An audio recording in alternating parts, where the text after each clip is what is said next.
Hey guys what's up, कैसे हो आप सब। जीएसटी समझने के लिए ये जानना बहुत ज़रूरी है कि जीएसटी जैसे इतने बड़े टैक्स रिफॉर्म की देश में ज़रूरत क्यों पड़ी। हिस्ट्री में झांककर हमें उन्हें प्रॉब्लम्स को समझना जानना बहुत ज़रूरी है जिन्हें सॉल्व करने के लिए 1 जुलाई 2017 को जीएसटी का जन्म हुआ। अगर हम वो प्रॉब्लम समझ गए जिन्हें सॉल्व करने के लिए जीएसटी आया है तो हमारे लिए जीएसटी की वर्किंग समझना बहुत इजी हो जाएगा। जीएसटी कैसे वर्क करता है, उसके पीछे क्या रैशनल है, वो हमें बहुत इजीली समझ में आ जाएंगे। तो इस वीडियो में बड़ी आराम से लेकिन थोड़ा डिटेल में समझेंगे कि जीएसटी आने से पहले जो टैक्स स्ट्रक्चर था उसमें क्या बड़ी प्रॉब्लम्स आ रही थी जिनकी वजह से उन्हें हटाकर GST one nation one market one tax लाना पड़ा। लेकिन मेक श्योर कि आप ये वीडियो देखें उससे पहले आपने इस प्लेलिस्ट के पहले के वीडियोस देख लिए हों, उससे आपको ये वीडियो समझने में हेल्प होगी। तो चलिए शुरू करते हैं इस वीडियो को। प्री जीएसटी एरा मतलब 1 जुलाई 2017 से पहले कंट्री में टैक्स कैसे लग रहे थे। कुछ टैक्सेस सेंटर लगा रही थी तो कुछ स्टेट्स लगा रहे थे। तो अगर सेंट्रल टैक्सेस की बात करें तो वहां प्रोमिनेंट इनडायरेक्ट टैक्स थे central excise duty, service tax, customs duty. Central excise duty लगती थी ऑन मैन्युफैक्चरिंग ऑफ गुड्स। आपने छोटा सा चाहे ये पेन बनाया हो या बड़ी सी गाड़ी बनाई हो, किसी भी गुड्स के प्रोडक्शन पर, मैन्युफैक्चरिंग पर सेंटर की लगती थी एक्साइज ड्यूटी। वही सर्विस प्रोवाइडेड और agreed to be provided, services पर लगता था service tax. Next important centre का टैक्स है customs duty. Cross border trade, किसी देश से कुछ इंपोर्ट हो रहा है या इंडिया से कुछ एक्सपोर्ट हो रहा है, उस पर जो टैक्सेस लगते हैं उसे बोलते हैं कस्टम्स ड्यूटी। और ये कस्टम्स ड्यूटी जीएसटी में सबस्यूम नहीं हुआ है, ये अभी भी ज्यों का त्यों बरकरार है, लेकिन ये ऊपर कि दोनों टैक्स एक्साइज ड्यूटी और सर्विस टैक्स की जगह अब आ गया है जीएसटी। अब अगर स्टेट के टैक्सेस की बात करें तो स्टेट के टैक्सेस के नंबर बेशक थोड़े ज्यादा हो लेकिन उनसे कुछ खास रिवेन्यू नहीं आता था। आप खुद ही देख लो, सारे बड़े taxes, excise duty, service tax, customs duty सभी सेंटर के दायरे में है। तो स्टेट्स के पास क्या बचा? उनका एक बड़ा रिवेन्यू सोर्स था सेल्स टैक्स। उनकी स्टेट में जब भी गुड्स की सेल या परचेज हो उस पर वो सेल्स टैक्स लगाते थे। ये उनका बड़ा रिवेन्यू सोर्स था। वैसे तो एक्साइज ड्यूटी सेंटर के पास है, लेकिन excise duty on alcoholic liquor for human consumption, मतलब जो शराब पर एक्साइज ड्यूटी लगती है उसे लगाने की पावर स्टेट्स के पास है। और ये बेचारे स्टेट्स का इतना बड़ा रिवेन्यू सोर्स है कि उन्होंने जीएसटी में भी इसको हाथ लगाने नहीं दिया। उन्होंने कहा जो मर्जी ले लो, ये नहीं जाने देंगे। तो इंटरेस्टिंगली जीएसटी आने के बाद भी शराब पर एक्साइज ड्यूटी लगती है और वो लगाते हैं स्टेट्स। तो ये जीएसटी में सबस्यूम नहीं हुआ है। इसके अलावा जो स्टेट्स के पास इनडायरेक्ट टैक्स थे वो थे एंट्री टैक्स, ऑक्ट्रॉय। जब भी गुड्स की मूवमेंट हुई और वो आपकी टेरिटरी में एंटर कर रहे हैं तो स्टेट उन पर लगाती थी उस एंट्री पर एंट्री टैक्स। सिटी नगर पालिका जब उसे लगाती थी तो उसे बोलते थे ऑक्ट्रॉय, चुंगी कर। उसके अलावा लग्जरीज पर टैक्स, लॉटरी, बेटिंग, गैम्बलिंग पर टैक्स, एंटरटेनमेंट टैक्स, ये कुछ स्टेट के टैक्स थे। अब कस्टम्स ड्यूटी और excise on alcoholic liquor for human consumption, मतलब शराब पर एक्साइज और कस्टम्स ड्यूटी छोड़कर ये सभी टैक्सेस जीएसटी में समा गए हैं, सबस्यूम हो गए हैं। लेकिन ऐसा हुआ क्यों? इनमें ऐसी क्या प्रॉब्लम्स थी कि इनकी जगह जीएसटी को लेनी पड़ी? वन बाय वन देखते हैं। एक बड़ी प्रॉब्लम थी कास्केडिंग ऑफ टैक्सेस, जिसे टैक्स ऑन टैक्स भी कहते हैं। इस पर हमने बहुत डिस्कशन की है प्रीवियस लेक्चर्स में। डबल टैक्सेशन, एक ही ट्रांजैक्शन पे 2 बार टैक्स लगना। कुछ ट्रांजैक्शंस में ये बहुत बड़ी कंफ्यूजन थी कि वो सेल है या सर्विस है। अगर सेल है तो सेल्स टैक्स लगेगा, स्टेट की पावर। अगर सर्विस है तो सर्विस टैक्स लगेगा, सेंटर की पावर। उसके अलावा मल्टीपल लॉज थे और मल्टीपल अथॉरिटीज थी। इन ब्रॉड कैटेगरीज में अब इन प्रॉब्लम्स को वन बाय वन डिटेल में समझते हैं। पहले बात करते हैं कास्केडिंग ऑफ टैक्सेस। ये टैक्स ऑन टैक्स कैसे लग रहा था? सेंट्रल एक्साइज ड्यूटी, जैसा मैंने अभी बताया, लगती है गुड्स की मैन्युफैक्चरिंग पर। तो रतन टाटा जब नैनो कार मैन्युफैक्चर करेंगे तो उस पर एक्साइज ड्यूटी लगेगी। लेकिन वो पूरी कार अपनी ही फैक्ट्री में मैन्युफैक्चर करें ये ज़रूरी तो नहीं। मान लेते हैं वो टायर किसी और फैक्ट्री से लेकर आए, लेकिन जब वो टायर उस फैक्ट्री में बना होगा तो उस पर भी एक्साइज ड्यूटी लगी होगी। सिमिलरली वो अपनी गाड़ी के लिए रियर व्यू मिरर भी किसी और फैक्ट्री से लेके आए, वो रियर व्यू मिरर भी जब बना होगा उस पर भी एक्साइज ड्यूटी लगी होगी। और ये टायर, रियर व्यू मिरर और सब कुछ लगकर जब नैनो कार बनेगी तो उस पर भी एक्साइज ड्यूटी लगेगी। तो इन पीछे लगी एक्साइज ड्यूटीज का क्रेडिट मिल सके उसके लिए सेंट्रल एक्साइज ड्यूटी को बदल कर दिया गया मॉडिफाइड वैल्यू एडेड टैक्स, जिसे पॉपुलरली मॉड वैट कहते थे। अब इस मॉड वैट के अंदर यहाँ ये जो एक्साइज ड्यूटी पे हुई है इस टायर पर और इस रियर व्यू मिरर पर, उसका क्रेडिट रतन टाटा को मिल जाएगा। क्रेडिट मिल जाएगा तो वो उनकी कॉस्ट का पार्ट नहीं बनेगा और इस तरह से इस मैन्युफैक्चरिंग की चेन में कास्केडिंग दूर हो गई। लेकिन कस्टमर्स को नैनो कार का डिज़ाइन कुछ खास पसंद नहीं आया, तो रतन टाटा ने हिंदुस्तान के बहुत बड़े कार डिज़ाइनर दिलीप छाबड़िया, फिलहाल तो वो जेल में है, लेकिन जब वो जेल में नहीं थे तो उससे पहले रतन टाटा ने उनकी सर्विसेज दी अपनी कार को रीडिज़ाइन करने में। अब सर्विस पर कौन सा टैक्स लगता है? सर्विस टैक्स, जो कि एक सेंट्रल लेवी ही है।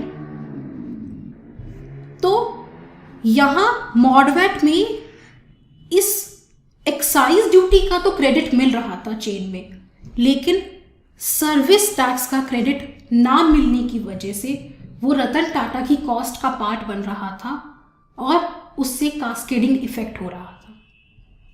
तो सरकार ने अब मॉडवेट का एक और इम्प्रोवाइज्ड वर्जन निकाला जिसे कहा गया CENVAT, central value added tax, जिसमें कि इस एक्साइज के साथ साथ यहाँ जो सर्विस टैक्स पे हुआ है उसका भी क्रेडिट रतन टाटा को मिल गया और ये टैक्सेस उनकी कॉस्ट का पार्ट नहीं बने।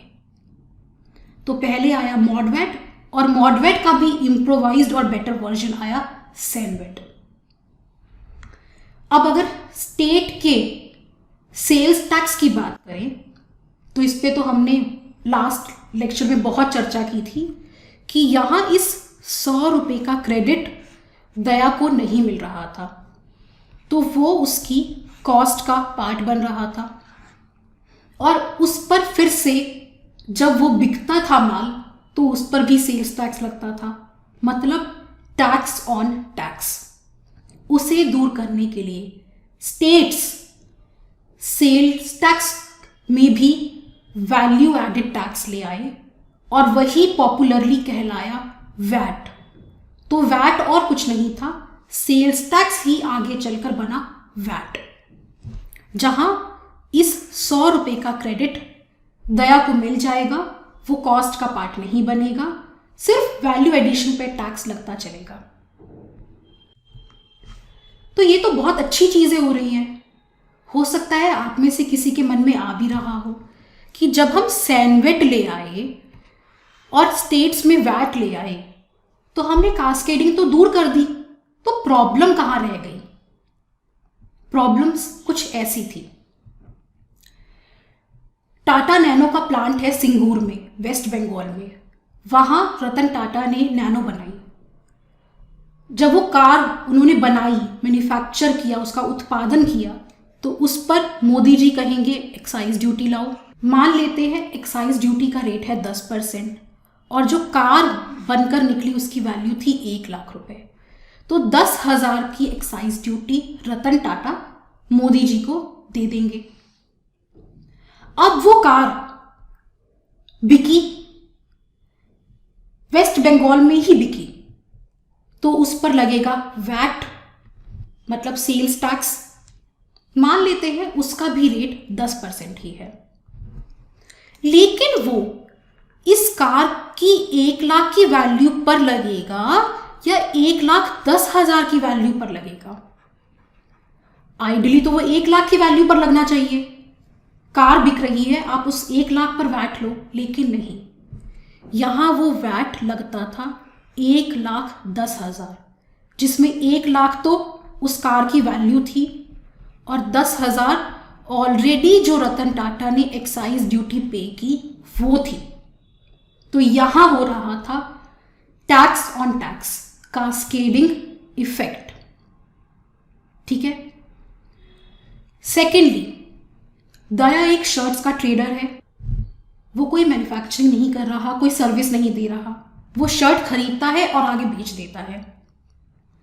तो उसे उस शर्ट पर जो एक्साइज ड्यूटी लगी है और उस शर्ट के सेल पर जो वैट लगा है, क्या उन दोनों का क्रेडिट मिलेगा? नहीं, उसे यहां सिर्फ वैट का ही क्रेडिट मिल रहा था। उसे इस शर्ट पर लगी एक्साइज ड्यूटी का क्रेडिट नहीं मिल रहा था। एक सेंट्रल लेवी है एक्साइज ड्यूटी, एक स्टेट लेवी है वैट। इनमें आपस में इंटरलिंकेज नहीं था, तो उस ट्रेडर को सिर्फ पीछे दिए गए वैट का ही क्रेडिट मिल रहा था। तो ये एक्साइज ड्यूटी उसकी कॉस्ट का पार्ट बन रही थी, और जो टैक्स कॉस्ट का पार्ट बन जाता है वो ultimately it leads to cascading effect. Similarly, ये नैनालाल किदवई है, पद्मश्री सम्मानित हमारे देश की बहुत बड़ी चार्टर्ड अकाउंटेंट। ये जब सर्विस प्रोवाइड करेंगी तो ये अपनी सर्विसेज पर सर्विस टैक्स देंगी। इन्होंने अपने ऑफिस में इंटरनेट का कनेक्शन लिया, तो उस पर इन्होंने सर्विस टैक्स पे किया। इन्होंने कंप्यूटर भी खरीदा, तो उस गुड कंप्यूटर पर उन्होंने वैट पे किया, लेकिन इन्हें सिर्फ और सिर्फ इस सर्विस टैक्स का ही क्रेडिट मिलेगा, इन्हें इस वैट का क्रेडिट नहीं मिलेगा। तो अब यहां इनके केस में ये वैट इनकी कॉस्ट का पार्ट बन जाएगा और यहां भी फिर से हो जाएगा कास्केडिंग इफेक्ट, क्योंकि सेंट्रल और स्टेट के टैक्सेस में इंटरलिंकेज नहीं है। तो आपने देखा दया के केस में उसे एक्साइज का क्रेडिट नहीं मिल रहा था, यहां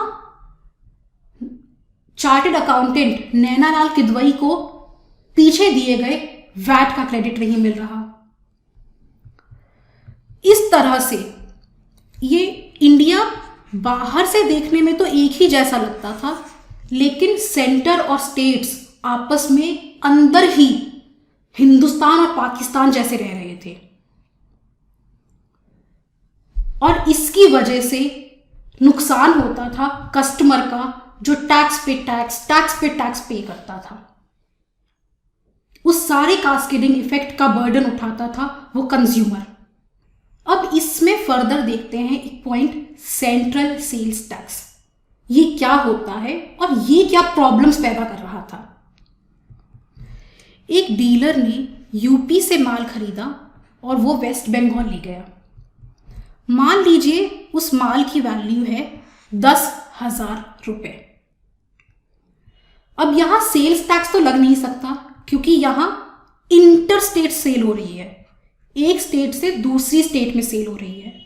तो यहां लगता था सेंट्रल सेल्स टैक्स CST 2% के रेट पर, तो इस पे हो गए 2,000 रुपये। तो मतलब टोटल वो 12,000 पे कर गुड्स को यूपी से वेस्ट बंगाल ले गया। अब इस CST में प्रॉब्लम्स क्या थी। वेस्ट बंगाल से एक डीलर माल यूपी लेकर जा रहा है। माल की वैल्यू मान लेते हैं 10,000 है, उस पर CST लगा 2% के रेट से 200 रुपये। तो अब इसकी वैल्यू हो गई 10,200। यूपी में ले जाकर वो माल को अपने घर पर थोड़ी रखेगा, आगे भी बेचेगा। अब यूपी में जब वो माल बेच रहा है तो वैल्यू है उसकी 10,200। अब उस यूपी स्टेट में यूपी सरकार लेगी वैट, मान लो उसका रेट है 10%। अब यूपी सरकार उससे लेगी सेल पर वैट 10%, 1,020, मतलब टोटल वैल्यू हो गई 11,220 रुपए की। तो उसकी आउटपुट टैक्स लायबिलिटी कितनी निकल कर आई, 1,020 रुपये। लेकिन वो ऑलरेडी उसमें सेंट्रल सेल्स टैक्स कितना दे चुका है, 200 रुपये का। तो आइडियल सिचुएशन में उसे यहां 200 रुपये का क्रेडिट मिल जाना चाहिए, जिसको वो सेट ऑफ कर दे अपनी आउटपुट टैक्स लायबिलिटी में और सरकार को 780 रुपये जमा करवा दे। कोई कास्केडिंग नहीं, कोई टैक्स ऑन टैक्स नहीं, ऐसा ही होना चाहिए। लेकिन ऐसा हो नहीं रहा था इस सेंट्रल सेल्स टैक्स के केस में। यहां उसे CST का कोई क्रेडिट नहीं मिल रहा था और CST उसकी कॉस्ट का पार्ट बनकर उस पे टैक्स लग रहा था। इसलिए इस तरह से CST सेंट्रल सेल्स टैक्स जो इंटरस्टेट सेल पर लगता है, उसमें इस तरह से कास्केडिंग इफेक्ट आ रहा था। इंटरस्टेट सेल, एक स्टेट से दूसरी स्टेट में जब सेल होती है तो उस पर सेंट्रल सेल्स टैक्स लगता है। ये एक सेंट्रल लेवी है, सेंटर का टैक्स है, लेकिन ये असाइंड किसको है, स्टेट्स को। ओरिजिनेटिंग स्टेट ही इस CST को कलेक्ट कर अपने पास रख लेती है। इस पूरे एग्जाम्पल से समझते हैं कैसे। यूपी के एक आदमी ने, लेट्स से ए ने, वेस्ट बंगाल के एक आदमी से जूट खरीदा और वो यूपी में ले आया, इंटर स्टेट सेल। तो यहां इस पर लगा सीएसटी, जिसे ममता बनर्जी ने रख लिया, कलेक्ट कर लिया और अपने पास रख लिया। अब यूपी में उस आदमी ने उस जूट से बैग्स बनाए और फिर उसे उड़ीसा के एक सी को बेच दिया। फिर से इंटरस्टेट सेल, यहां पर भी सीएसटी लगा, लेकिन ये कौन सी सरकार को जाएगा, उड़ीसा या यूपी, ओरिजिनेटिंग स्टेट। तो ये गया अखिलेश यादव के पास।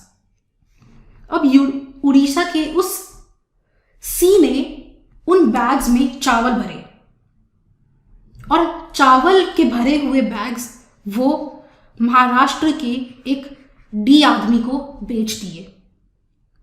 इंटरस्टेट सेल, सीएसटी नवीन पटनायक की पॉकेट में। यहां 3 बार जो सीएसटी लगा वो अल्टीमेटली उसका बर्डन किस पर पड़ा, महाराष्ट्र में जब वो चावल खाए गए तो पूरा बर्डन पड़ा उस महाराष्ट्र के कंज्यूमर पर। और मजे किसने लिए उस टैक्स के, फायदा किसको हुआ, यूपी सरकार को, वेस्ट बंगाल की सरकार को, उड़ीसा की सरकार को। और कोई क्रेडिट ना मिल पाने के कारण ये टैक्स पे टैक्स लगता चला गया और पूरा बर्डन महाराष्ट्र में बैठे कंज्यूमर की पॉकेट पर पड़ा। और ये जो उसकी पॉकेट से टैक्स का पैसा गया वो उसके वेलफेयर में यूज भी नहीं होगा, क्योंकि वो तो नवीन पटनायक, अखिलेश यादव, ममता बनर्जी के पास रह गया, जिसे वो अपनी अपनी स्टेट के वेलफेयर में लगाएंगे। तो इस तरह से सीएसटी एक ओरिजिन बेस्ड टैक्स है जो ओरिजिनेटिंग स्टेट के पास रह जाता है। तो इस तरह से सीएसटी में कास्केडिंग हो रही थी। टैक्सपेयर की स्टेट को उस टैक्स का कोई बेनिफिट भी नहीं मिल रहा था, वो टैक्स तो सारा पीछे ओरिजिनेटिंग स्टेट्स के पास रह गया। और थर्डली, इस टैक्स सीएसटी के चोरी के मैकेनिज्म, बहुत बढ़िया मैकेनिज्म लोगों ने इजाद कर रखे थे। एक ही आदमी इसे स्टॉक ट्रांसफर दिखाकर एक स्टेट से दूसरी स्टेट से तीसरी स्टेट में भेज देता था। अब क्योंकि वो स्टॉक ट्रांसफर दिखाता था तो वो सरकार से सीएसटी की चोरी कर लेता था। तो इस सीएसटी की जगह सॉल्यूशन में सरकार लेकर आई आईजीएसटी,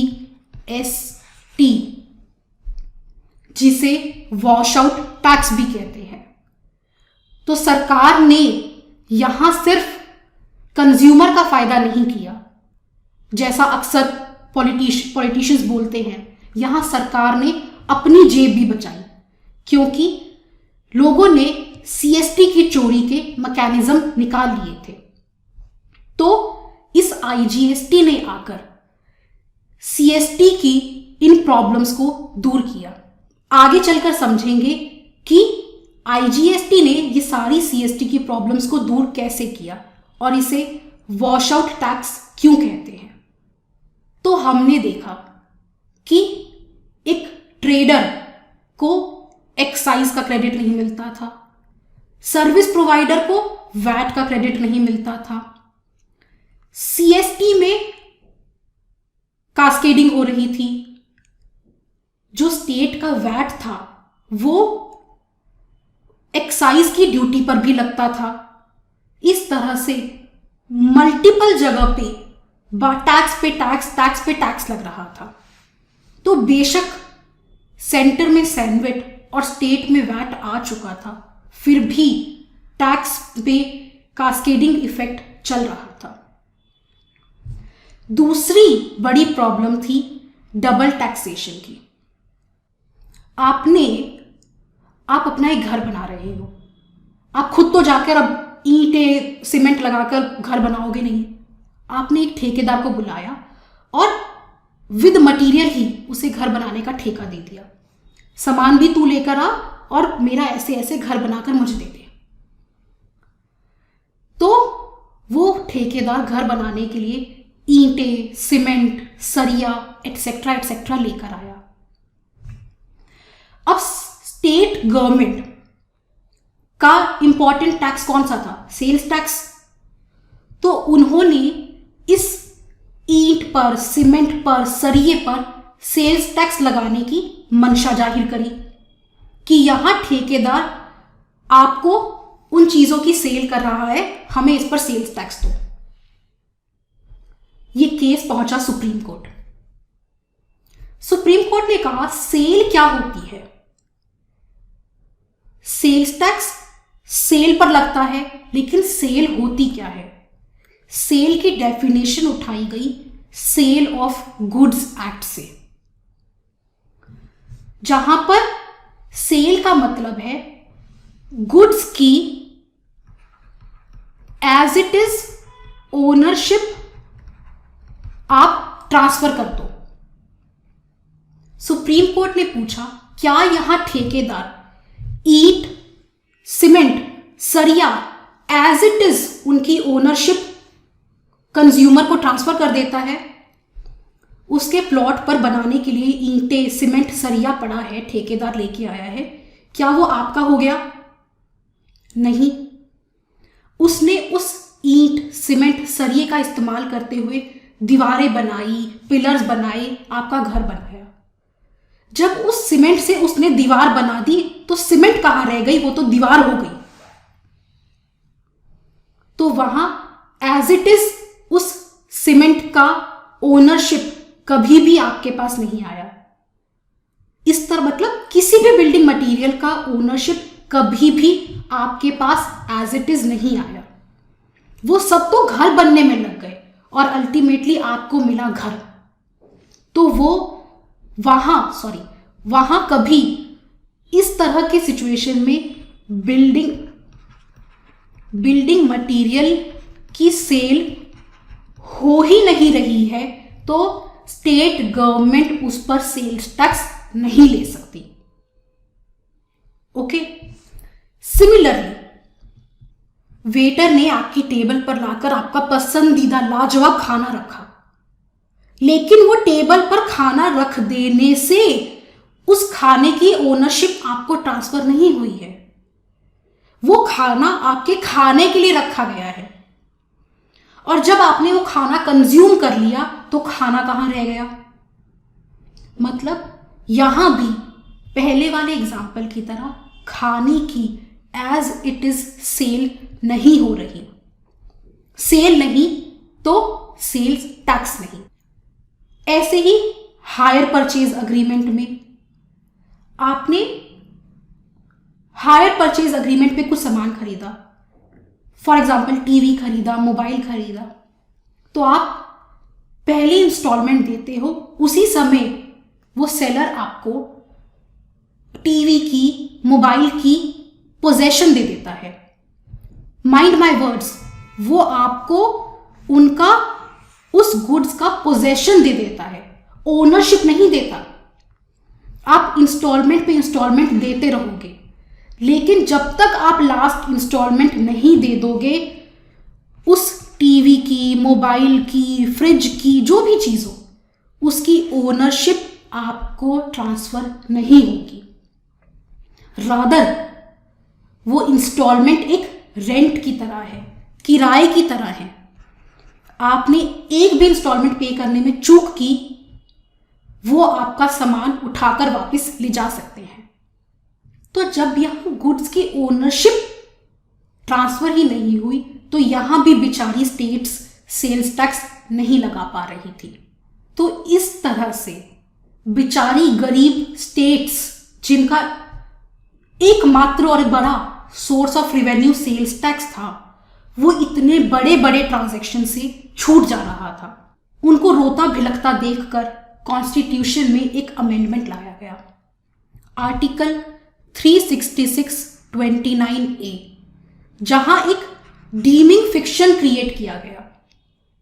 डीमिंग फिक्शन मतलब मान लिया गया कि जब वो विद मटेरियल आपने घर बनाने का ठेका दिया तो वहां मटेरियल की डीम्ड सेल है, रेस्टोरेंट में खाने की डीम्ड सेल है, हायर परचेज में डीम्ड सेल है, एटसेट्रा एटसेट्रा, जो यहां पर 6 क्लॉजेस हैं। ठीक है, यहां तो कोई दिक्कत नहीं, डीम्ड सेल का कॉन्सेप्ट आ गया। तो अब वो डीमिंग फिक्शन क्रिएट होने के बाद स्टेट्स फ्री थी उन पे सेल्स टैक्स लगाने के लिए, तो उन्होंने रेस्टोरेंट में खाने की सप्लाई पर सेल्स टैक्स लगा दिया। जैसा आपको इस बिल में आई होप दिख रहा हो, ये उन्होंने रेस्टोरेंट का एक बिल है जहां उन्होंने वैट चार्ज कर रखा है। अब 1994 में हमारे पूर्व प्रधानमंत्री माननीय मनमोहन सिंह के दिमाग की उपज सर्विस टैक्स पिक्चर में आ गया। जब भी सर्विस की सप्लाई होती थी वहां सर्विस टैक्स लगता था। सर्विस टैक्स है एक सेंट्रल लेवी। तो उस रेस्टोरेंट पे डीमिंग फिक्शन की वजह से अब स्टेट्स वैट लगा रही थी, लेकिन वहीं उस रेस्टोरेंट वाले के पास पहुंच गए सेंटर के ऑफिसर्स कि तेरी रेस्टोरेंट की सर्विस पर हमें सर्विस टैक्स भी दे। तो अब रेस्टोरेंट की सर्विस पे जहां वैट तो लग ही रहा था, अब उस पर सर्विस टैक्स भी लग रहा था। तो ये हुआ डबल टैक्सेशन, जिस प्रॉब्लम से हम 1 जुलाई 2017 से पहले जूझ रहे थे। तो एक बड़ी प्रॉब्लम थी कास्केडिंग इफेक्ट की, दूसरी बड़ी प्रॉब्लम हमने देखी डबल टैक्सेशन की, जिसे हमने एक रेस्टोरेंट के एग्जाम्पल से समझा। ऐसा और भी बहुत जगह हो रहा था। अब सेल है कि सर्विस, ये कई सिचुएशंस में बड़ा ट्रिकी क्वेश्चन है, लेकिन ये जानना भी बहुत जरूरी है कि सेल है या सर्विस। क्यों? क्योंकि वो जो इंडिया पाकिस्तान का सीन बना हुआ है देश के अंदर, सर्विस टैक्स तो सेंटर, सेल तो उस पे वैट, स्टेट की पावर। जैसे कि सॉरी, यहां डबल टैक्सेशन नहीं है, इसको करेक्ट, ये सॉरी, ये मेरी तरफ से गलती है। यहां हम बात कर रहे हैं ये सेल है या सर्विस है। एक जूम कार मिलती है रेंटल पे, वहां आप सेल्फ ड्राइव करते हो, मतलब आपको कार मिल जाती है, आप उसे सेल्फ ड्राइव करते हो। वहीं ओला और उबर वो ड्राइवर के साथ आती हैं, आप अपना ड्रॉप डेस्टिनेशन बताते हो, वो आपको वहां पे ड्रॉप कर देती हैं। अब बड़े ट्रिकी से इनमें क्वेश्चंस उठ रहे थे, बड़ा कंफ्यूजन हो रहा था कि यहां जूम कार में जो ड्राइवरलेस है, वहां क्या कंज्यूमर को राइट टू यूज ट्रांसफर कर दिया गया है? क्योंकि अगर राइट टू यूज ट्रांसफर हो गया है तो क्या उस पे अब सेल्स टैक्स लगेगा? ओला और उबर जो विद ड्राइवर आ रही हैं, आपको बस आपके डेस्टिनेशन पर छोड़ देती हैं, क्या वो रेंटिंग ऑफ कार की सर्विस है? और क्या उस पर सर्विस टैक्स लगेगा? तो बड़ी प्रॉब्लम हो गई थी। अब आप इसे राइट टू यूज मान लो तो ये डीमिंग फिक्शन से सेल बन जाती है सेल्स टैक्स। आप सेल्स टैक्स देने गए, सेंटर वाला कह रहा है नहीं, इस पे सर्विस टैक्स दो। आपने यहां इसे रेंटिंग ऑफ कार सर्विस मान लिया, आप सर्विस टैक्स देने गए, स्टेट गवर्नमेंट कह रही है नहीं, सेल्स टैक्स दो। जब गवर्नमेंट्स में आपस में ही क्लैरिटी नहीं है और दोनों ही मतलब चूस का टैक्स लेना चाहती हैं आपसे, तो क्या करे? ट्रेडर क्या करे?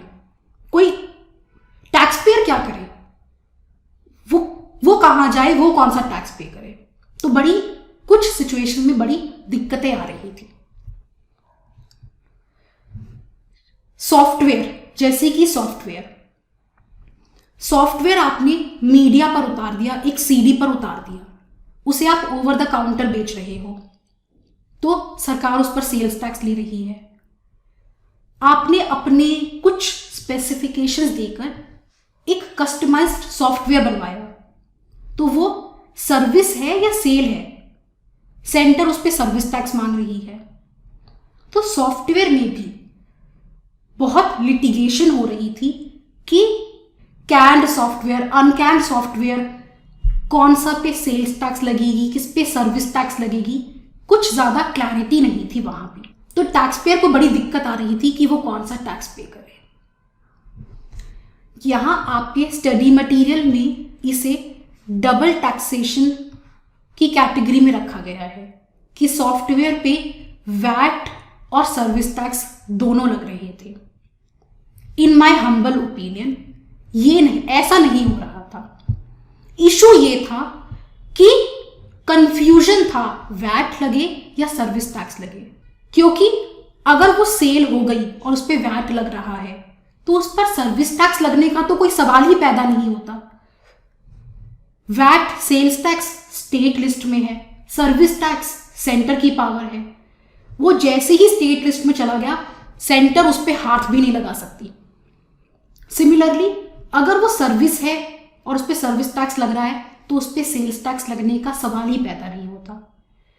तो डेफिनेटली इस पे लिटिगेशन थी कि ये क्या है, लेकिन एक टाइम पर दोनों लग रहे थे, वो करेक्ट प्रपोजिशन नहीं है। तो हमने कास्केडिंग ऑफ टैक्सेस की प्रॉब्लम देखी, डबल टैक्सेशन की प्रॉब्लम देखी, सेल है या सर्विस, ऐसा भी कंफ्यूजन था इंडस्ट्री के में कुछ ट्रांजैक्शंस को लेकर। उसके बाद मल्टीपल लॉज थे, जैसे हर स्टेट का अपना एक वैट लॉ था। बेशक एक वैट का सरकार ने मॉडल लॉ बनाया था, लेकिन फिर भी स्टेट्स के अपने अपने वैट लॉज एक दूसरे से बहुत अलग थे। उनके अपने रेट्स थे, अपने टैक्सेबल बेस थे, एटसेट्रा एटसेट्रा, जिससे कि एक स्टेट्स के बीच में ही एक प्रतिस्पर्धा सी चल रही थी, एक कंपटीशन सा चल रहा था। दिल्ली के बॉर्डरिंग स्टेट्स पर आप देखो तो जस्ट जो बॉर्डर पे पेट्रोल पंप होते थे, दिल्ली एनसीआर के बॉर्डर्स पर, वहां लिखा रहता था दिल्ली से सस्ता डीजल।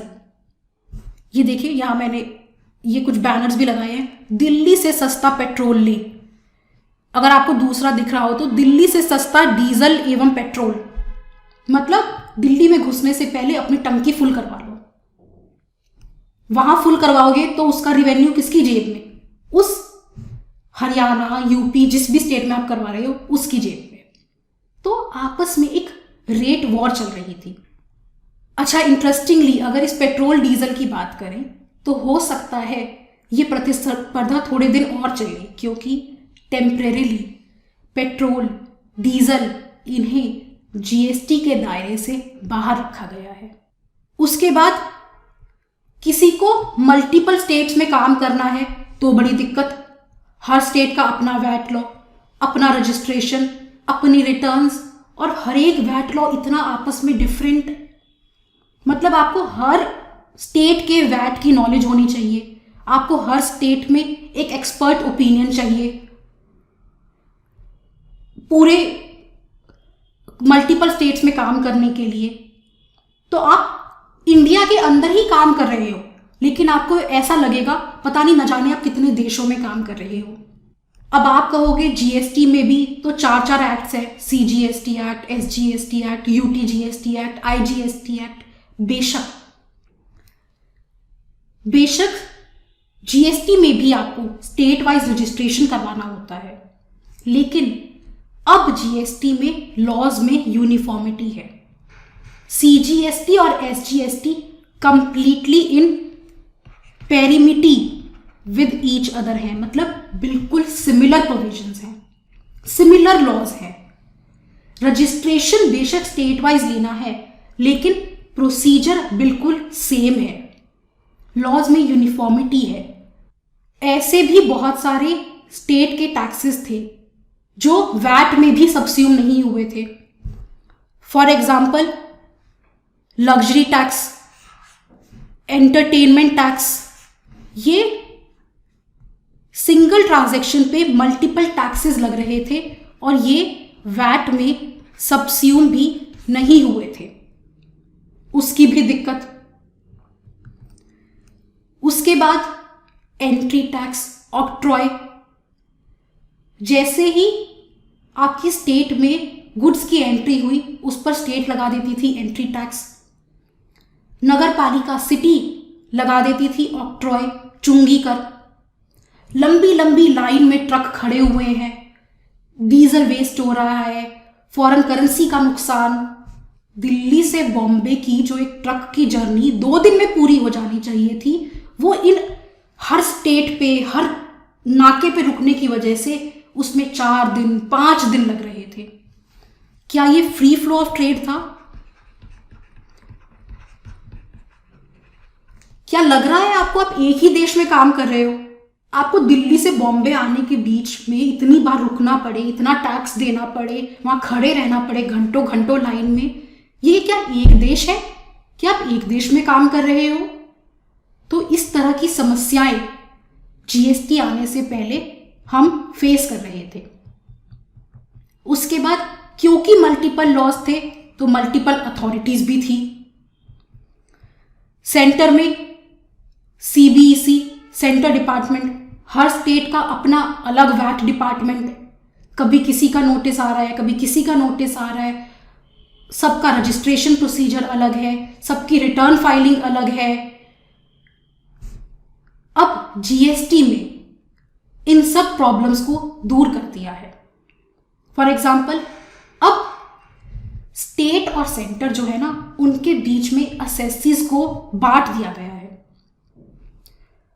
आधे असेसिस सेंटर के पास हैं तो आधे असेसिस स्टेट के पास है। मान लो आपका जुरिस्डिक्शनल ऑफिसर एक सेंटर का ऑफिसर है, आपके सेंट्रल जीएसटी के लिए भी वही ऑफिसर है और आपके स्टेट जीएसटी के लिए भी वही ऑफिसर है। आपके दोनों ऑडिट के लिए वही ऑफिसर है। अब स्टेट ऑफिसर आकर आपके मामले में कुछ नहीं कर सकता। वाइसे वर्सा, अगर आपका स्टेट का जुरिस्डिक्शनल ऑफिसर है तो वही आपका सेंटर और स्टेट दोनों के लिए आपका ऑफिसर है। तो अब आपको मल्टीपल अथॉरिटीज से छुटकारा मिल गया है। बेशक सेंटर और स्टेट में अभी आपका रजिस्ट्रेशन दोनों जगह है, लेकिन आपको एक सिंगल रिटर्न फाइल करनी है। तो ये जो मल्टीपल लॉज, मल्टीपल अथॉरिटीज जैसी जो प्रॉब्लम थी, मतलब इंसान परेशान था। अरे टैक्स ले लो यार, काम तो करने दो, बिजनेस करेंगे तो पैसा कमाएंगे तो तुम हमसे टैक्स लोगे ना, या सारा दिन बस टैक्स का ही काम करते रहे। आज वैट की ड्यू डेट आ रही है, आज एक्साइज की ड्यू डेट आ रही है, आज इसकी ड्यू डेट है, आज ये रिटर्न है, आज उसका नोटिस आ गया, आज वो ऑफिसर आके बैठा है, अब वो ऑफिसर आके बैठा है, अभी इसका रिप्लाई बनाओ, अभी ये करो, अभी वो करो। उन सब से हमें आज़ादी दिलवा दी है जीएसटी ने। आगे आगे देखेंगे कैसे, बट आई होप आपको प्रॉब्लम्स तो समझ में आ रही हो कि आखिर ये one nation one tax one market की जरूरत क्यों थी। क्योंकि एक देश के अंदर ही आपको काम करने पर ऐसा लगता था पता नहीं आप कितने देशों में काम कर रहे हो। सेंटर और स्टेट खुद इंडिया पाकिस्तान की तरह कोई आपस में टेस्ट मैच खेल रहे थे। तो इस तरह से इन सभी टैक्सेस को जीएसटी ने सबस्यूम कर लिया। तो एक यहां सेंटर का कस्टम्स ड्यूटी छोड़कर और स्टेट में excise on alcoholic liquor for human consumption, शराब छोड़कर, अब इन सब की जगह इन प्रॉब्लम्स को सॉल्व करने के लिए जन्म लिया है जीएसटी ने one nation one tax one market. अब नेक्स्ट लेक्चर से हम समझेंगे जीएसटी क्या है, कैसे वर्क करता है, और तब आपको इवेंचुअली पता चलता जाएगा कि कैसे जीएसटी उन सभी प्रॉब्लम्स को सॉल्व करता जा रहा है। बेशक 100% नहीं, पर 99.99% तो इसने सारी प्रॉब्लम्स सॉल्व करती है, या 0.01% तो रह ही जाता है। वो कहाँ रह गया है वो भी देखेंगे।